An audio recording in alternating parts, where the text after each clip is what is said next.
Hey everybody, it's PJ here with PJ's Odds and Ends. This week we're going to build a wine bottle holder. And the way we're going to do that is just by taking a piece of wood, drilling a hole through the side of it, and at a certain angle, and the bottle will balance in it. But we're going to do it slightly differently than you usually see. Normally you just see a straight plank with some beveled ends, and then the wine bottle goes in and hangs kind of like this, kind of cantilever. And we're going to use that same law of physics, but we're going to do an arc instead of just a straight piece of wood. It's off of a pattern I got out of Wood Magazine, and I'm going to show you that here in just a second just to give you an idea of what we're working with. So here you can see the pattern I'm going to be using. It's from Wood Magazine, issue 167. So if you'd like to get the pattern, go to the Wood Magazine's website, and I believe you can order their back issues online, and you can get this pattern. Now, all you have to do is cut it out, print it first and then cut it out. It is sized 1-to-1 in the magazine, so you can print it straight out at 100% and it will be the correct size. And I just cut it out and I glue it to the workpiece with a glue stick, and it creates a nice temporary hold. Then I use the bandsaw to cut out the shape, and then the belt sander to finalize the shape. Now here you can see the material that I'm going to be using for the wine bottle holder, and all it is 2 pieces of 2x4 that I've squared all the sides on the table saw. And the reason I did this is because I don't have any material that's wide or thick enough to serve as the blank for this wine bottle holder, and there's going to be a lot of this that's cut away as waste, and so I don't want to waste good lumber. So when you mill it down like this, 2x4 can create some cool results. So I decided to go that route. Now, it's not too terribly important what the dimensions are as long as you can cover the entire arc of the pattern.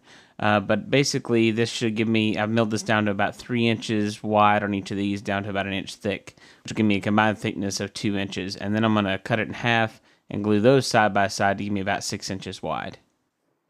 And once it's all glued up, it's time to clamp it down and let it dry. Now you can notice there's a lot of glue squeeze out there. That's fine. That just means that you have enough glue that you've got a good contact across the entire workpiece, enough to squeeze out the sides. Now, the one thing about having the light squeeze out is it's going to cause you problems later down the road. So I do what Matthias Wandel does, and I tend to take care of it with some sawdust. It doesn't completely remove everything I need, but it gets pretty darn close, and the rest of it should be removed when I mill the pieces down a little further to clean up the edges. It's hard to keep all the material in line when you're doing a glue up, so you always end up with some rough edges. So I decided to go ahead and clean up both of those edges before I began the next stage of the glue up to make sure that I have a clean surface to mate when I glue the 2 pieces together. So I did that on the table saw just by referencing the fence up against the workpiece and the workpiece up against the blade to get the width of the workpiece, and then micro adjust the fence in just about 1/8 of an inch to make sure I'm taking off the material, and that leaves me a nice clean side.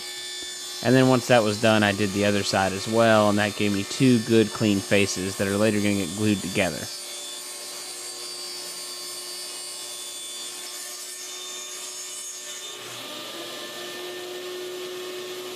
So then I'm just taking the glued up pieces and I'm cutting them in half. That's going to give me 2 long pieces.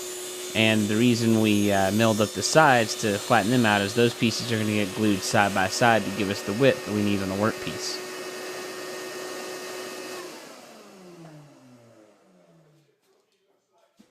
And of course, more gluing, more clamping, and more glue squeeze out. And we're going to let this set, and then we're going to sand everything off.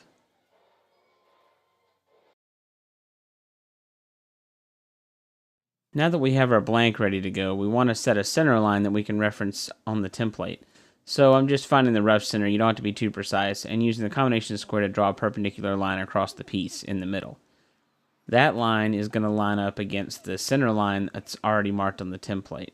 So you want to line those lines up and then glue it down. Make sure it's perfectly in line with the center line that you drew. That will ensure that the entire arc of the bottle holder fits on the workpiece. If you got any overhang, you need to either add to your workpiece, glue up another board, or you need to adjust your center line.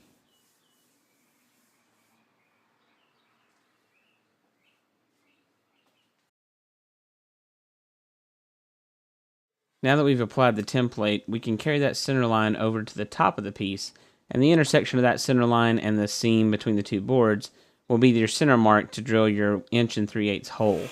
That'll be what the bottle actually goes through when you balance it out. Make sure you drill deep enough to go past the template so that when we cut the template out, the bottle hole is still there.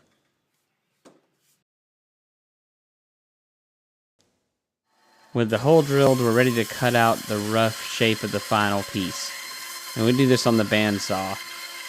There was a camera malfunction midway through shooting this, so you won't see the entire process, but I think that's for the best. Really, there's not much for me to show you here, aside from just try to cut out the pattern and leave a little extra for you to sand off later in the final finishing stage. Once you've cut out everything, you should have something that looks roughly like this. And you can see the bottle holder starting to take shape. Now it's time to head over to the belt sander and smooth it out.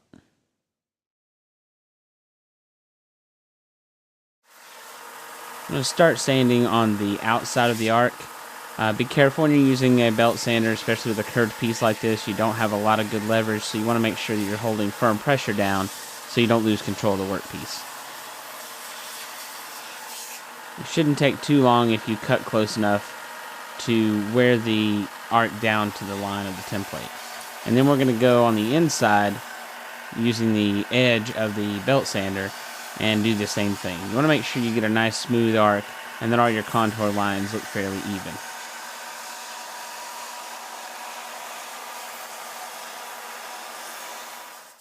And now with some more hand sanding to finish it up, we're almost ready to apply a stain. But first, we need to test out our bottle holder.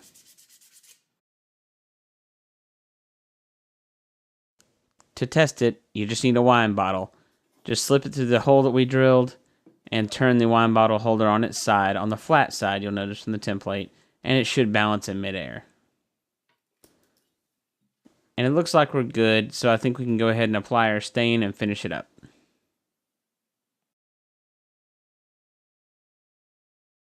With the shaping done, I wanted to bring out the really cool pattern that emerged from the glue up and from the cutting the shape out. So I used some early American shade stain from Rust-Oleum, and it's a deep brown, so it should bring out that pattern really nicely.